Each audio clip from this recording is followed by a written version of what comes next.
Viewers আসসালামু আলাইকুম। গুপ্তবিদ্যা সন্ধান ইউটিউব চ্যানেলে সবাইকে সুস্বাগতম। আশা করি সবাই ভালো আছেন, আমি আল্লাহর রহমতে ভালো আছি। তো আজকে যে বিদ্যাটা দিব এটা হলো বাড়ি বন্ধ করা। তো আপনারা কি করবেন, শনিবার মঙ্গলবারের দিন নদীতে যাবেন, যদি ভাঙ্গা নৌকা দেখতে পান তা ওখান থেকে একটা পেরেক তুলে নেবেন। পেরেক তুলে নেওয়ার পর এরম করে সাপের মতন করে ফানা তুলে থাকবে, দুইটা সাপ। তো থাকতেও পারে, নাও থাকতে পারে এইটাতে। তো যাদের রাশি পাতলা তারা দেখতে পারবে। তো ভয়ের কিছু নাই, শরীর বন্ধ করা লাগবে না, ভয়ের কোনো কারণ নাই। নোয়াটা তুলে নিয়ে সোজা বাড়ির দিকে চলে আসবে, পেছনে আর ঘুরে দেখবে না। বাড়িতে এসে মন্ত্রপাঠ করবে, বিসমিল্লাহ কটকট কঞ্জি কট, আজীবনের জন্য আমার বাড়ি বন্ধ কর।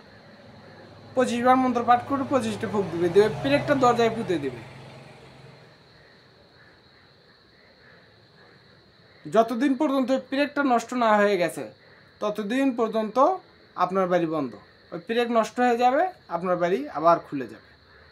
পেরেকটা যদি 100 বছর পর্যন্ত থাকে তাহলে আপনার বাড়ি 100 বছরই বন্ধ থাকবে। তো এসব অমূল্য বিদ্যা আপনাদের মাঝে কেউ দিতে পারবে না ইনশাআল্লাহ। তো এগুলো তো কিছুই না, আরও ভয়াবহ বিদ্যা আছে আমার কাছে। তো সবাই ভালো থাকবেন, সুস্থ থাকবেন। আসসালামু আলাইকুম।